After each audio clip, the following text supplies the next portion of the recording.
काही हवंय का?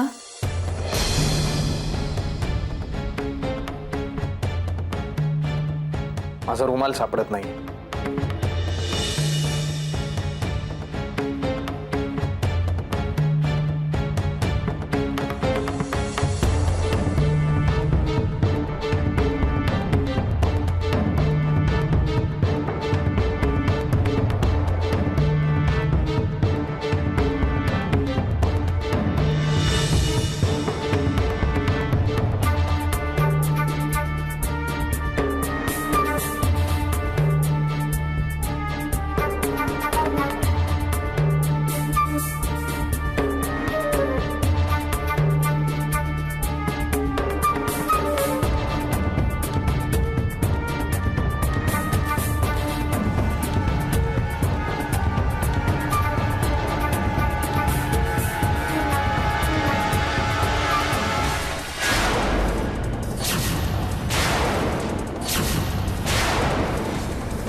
या कुंकवाची खूप किंमत आहे ना ग तुला.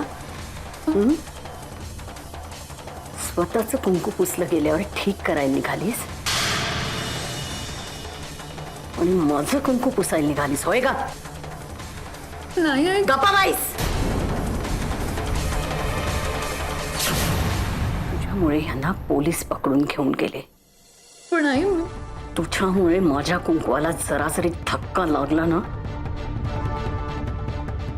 तर जिवंत सोडणार नाही मी तुला. समजला? ऐका आई, काहीही होणार नाहीये पप्पांना. मी शब्द देतो तुला. तू शांत राहा आणि मी बघतो हिचं काय करायचंय ते.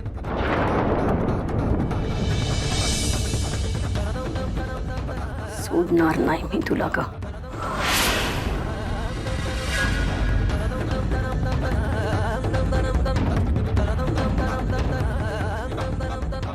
अहो, मी खरंच काही मुद्दाम नाही केले. तुम्ही समजावा नाही ना. मी त्यांना आईला फक्त एकच व्यक्ती समजावू शकते.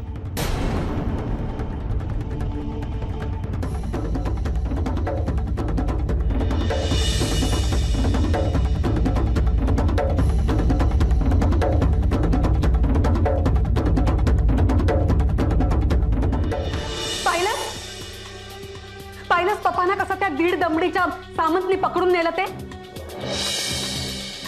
हे सगळं घडलंय त्या सखीमुळे. तिच्यामुळे आपल्या घरात एवढा मोठा तमाशा घडलाय. पप्पांचा केवढा मोठा अपमान केलाय तिने माहितीये. आणि तो सामंत किती बडबडला. पप्पांना सुद्धा आणि आर्याला सुद्धा गप्प केलं त्यांनी.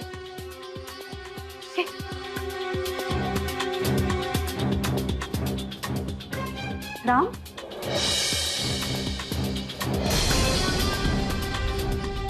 राम, मी तुझ्याशी बोलतेय, भिंतींची नाही.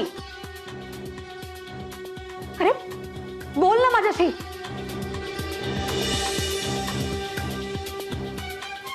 काय बोलू? सामंतांनी गुन्हेगाराला गुन्हेगार म्हटलं, यात अपमान काय झाला?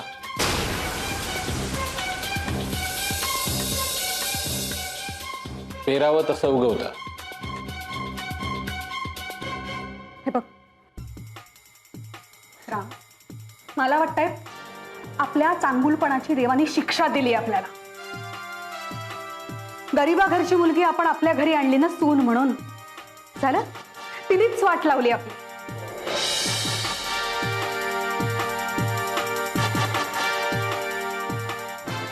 सखी या घरात सून म्हणून का आली हे तुलाही माहिती आणि मलाही माहिती आहे.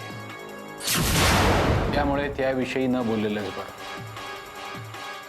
आणि महत्वाची गोष्ट म्हणजे खून सखीने केलेली नाही. त्यामुळे आज आपल्या घरात जो तमाशा झाला. भाऊजी,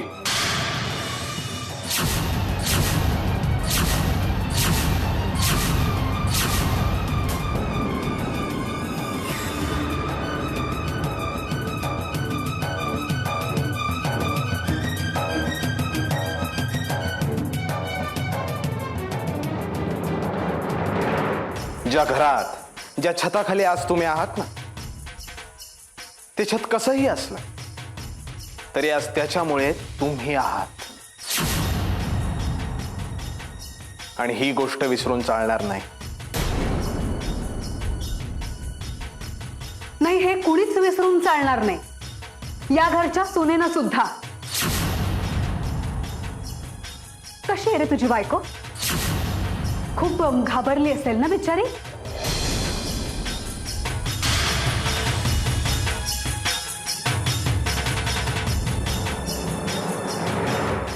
माझ्याकडे काही काम होतं का तुझं?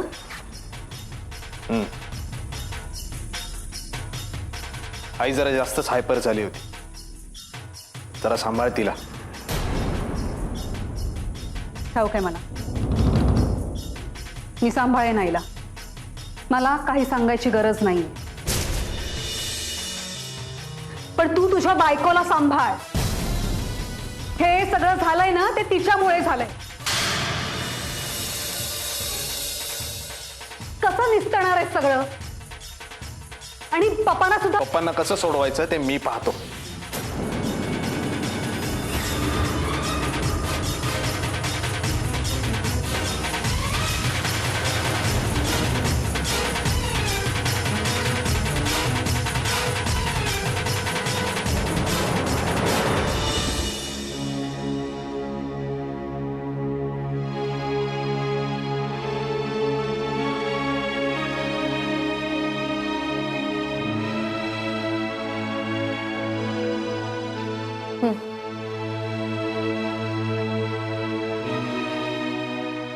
अहो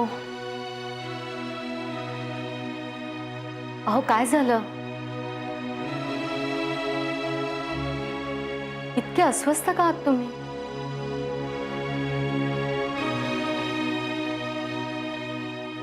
सखीचं काही हो, काय झालं? तिने साहेबांच्या विरोधात स्टेटमेंट दिले. काय? अहो सखीला काही होणार नाही ना?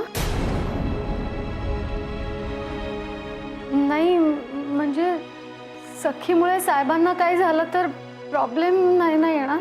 नाही, तसं काही होणार नाही. साहेबांची खूप वरपर्यंत ओळख आहे, त्यांना कोणी हातही नाही लावू शकत. आपण एकदा सखीला समजावून सांगायला हवंय. तिने असं काहीतरी करणं म्हणजे.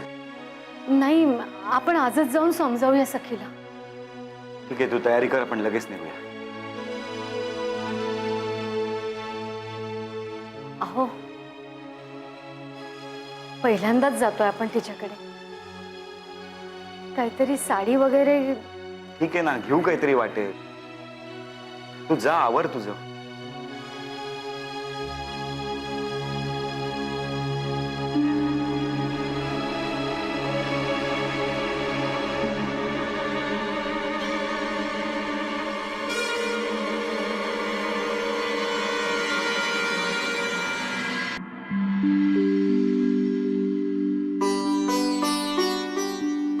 नमस्कार गुरु सर.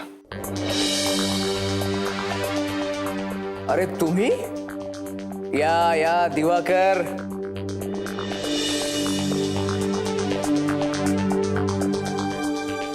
या ना वहिनी,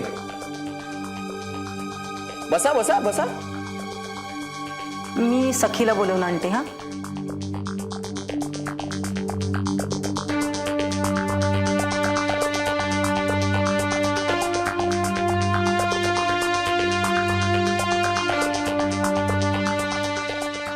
खूप आठवण आली सखीची, म्हणून भेटायला आलो. वा, काय वेळ निवडलीये मुलीला भेटण्यासाठी.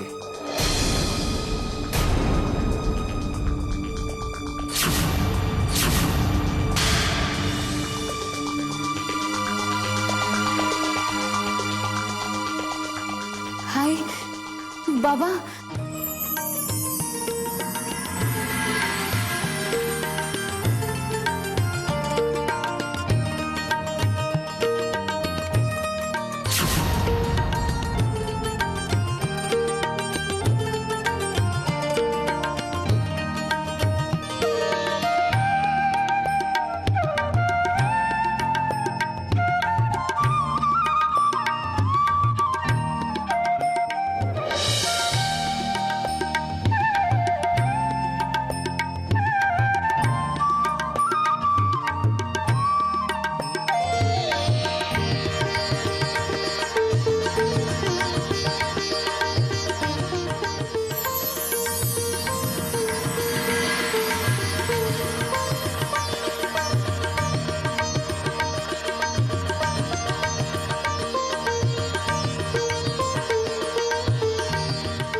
कशी आहेस बाळा?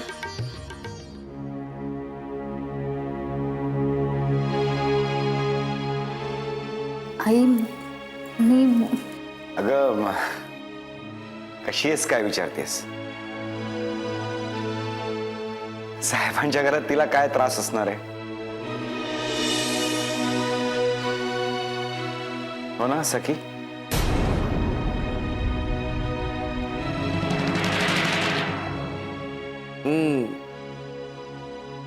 खरं आहे तुमचं दिवाकर.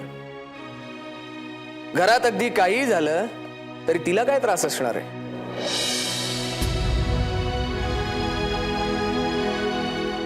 अगदी मजेत आहे तुमची सखी.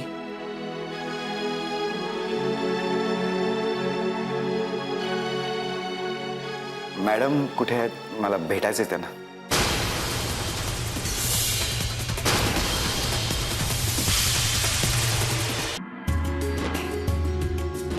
ही मिठाई घरच्यांसाठी.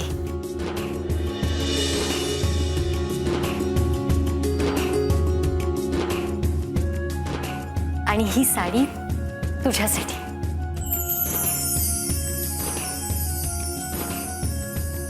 कशी आहे? आई बाबा अहो एवढं कशासाठी? अगं असं काय म्हणतेस? बरोबर बोलते ती. काय दिवाकर, अहो गिफ्ट वगैरे आणायची काय गरज होती? हा?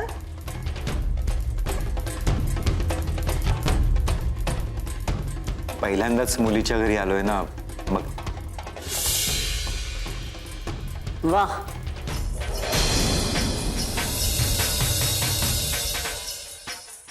छान छान मुहूर्त निवडला लेकीच्या घरी यायला.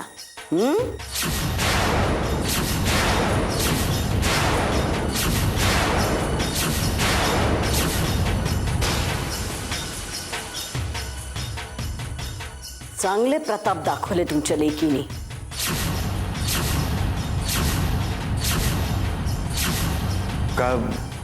काय झालं? पप्पांना अटक झालीये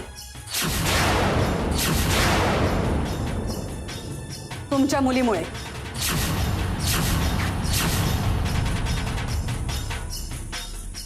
काय? आश्चर्यचकित झाल्याचं नाटक करू नका. हे सगळं ठाऊक आहे तुम्हाला.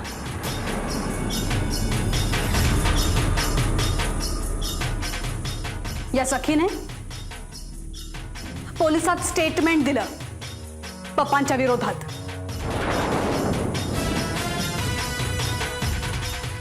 हो माहिती होतं, म्हणजे आपलं फोनवर जे काय बोलणं झालं होतं, पण हे एवढं सगळं होईल असं नव्हतं वाटलं आम्हाला. पण तरी सुद्धा हे घडलंय.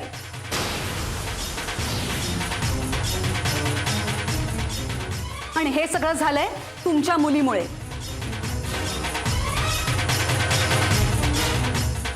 आता काय तिचं कौतुक करायला साडी वगैरे घेऊन आलात तिला? छान दिवाकर, छान. खरंच आम्हाला यातलं काहीच माहिती नव्हतं. सखीकडून काही चूक झाली असेल तर आम्ही समजावतो तिला. त्याची काही गरज नाही. तिला कसं आणि काय समजवायचं ते आम्ही बघून घेऊ.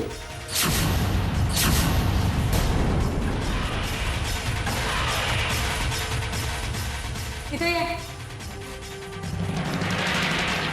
इथे ये.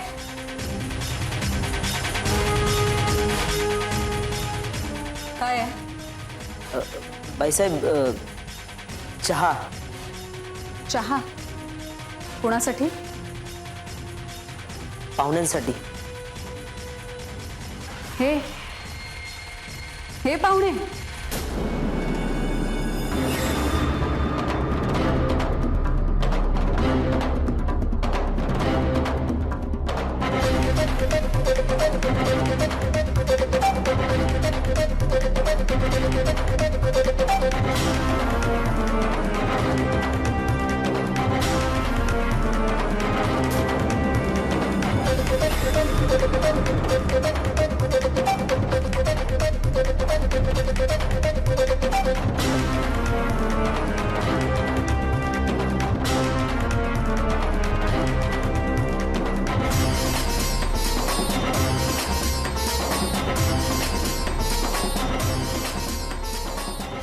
जा घेऊन जा.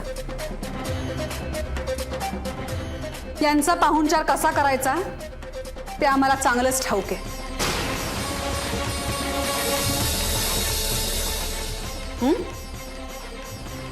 तू फरशी पुसायला पाणी घेऊन ये जा. वय वैसे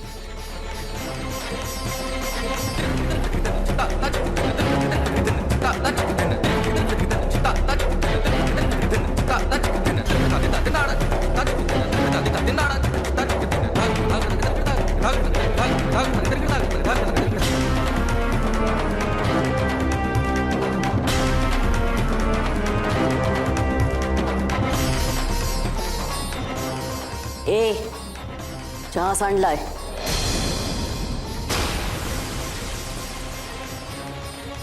साडीनी फरशी पुसून घे. चल चल.